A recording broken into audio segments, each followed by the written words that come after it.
Who little old me asked this question: do animals know they are naked? I think not.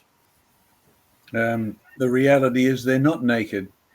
Their actual fur and all these things, by the way, is a covering for sure. That's why we borrow it, right? So when you look at most of them are hard to describe as naked, and you have to look twice even for a little puppy to figure out which one it is, boy or girl or whatever. So they do have a covering which we borrow. Now, when it comes to lizards and things like that, most of us never even think of them as being covered or uncovered. And I suspect they do not know in the sense you're talking about, Sam, as to the theological significance of it, but they'd certainly object if you tried to took their skin and use it. And we do with lizards, and others take their skin because it's so thick and coarse, etc. But none of those are functional as a permanent covering for sin. In fact, even if you go back to Adam and teaching his own kids that they needed to actually cover themselves, and someone put up a good bit of advice there: if you're troubled with sin, make sure something's covering your skin.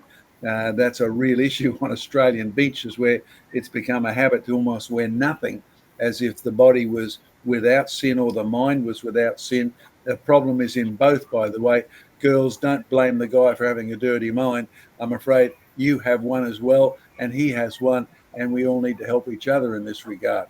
But when you have a look at the animals and you ask how many skins would Adam or his children have gone through in their lifetime, and you could say, well, they lived for 900 years, a skin would have lasted 20 or 30 years. I mean, even fur coats, unless you treat them real carefully, wear out, the fur drops out, etc. So none of their skins would have been a permanent covering. And so the real answer is, how many skins did Adam and Eve go through? The answer is not enough, because it was a temporary solution and a reminder that we needed a permanent solution. And the reason they died was they couldn't kill enough animals to pay the price of their sin, because one man's sin is only paid for by one man. So that's the whole connection between Adam, the first Adam, and Adam, the last Adam. Anybody else want to add things to that?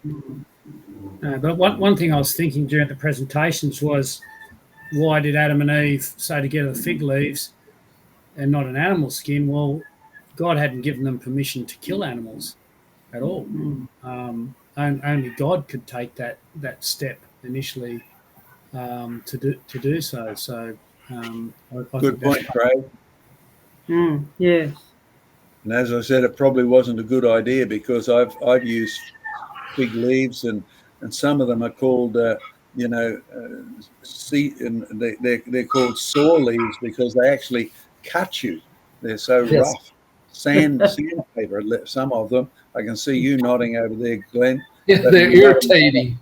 Yeah, they are tough. Really and a lot of milky substance comes out of them, and they're sticky. I wouldn't want to dress myself in. But good point, the giant stinging tree's got a good shaped leaf for covering things, but that would be rather painful. Yeah, I wouldn't want to cover myself with a giant stinging nettle leaf.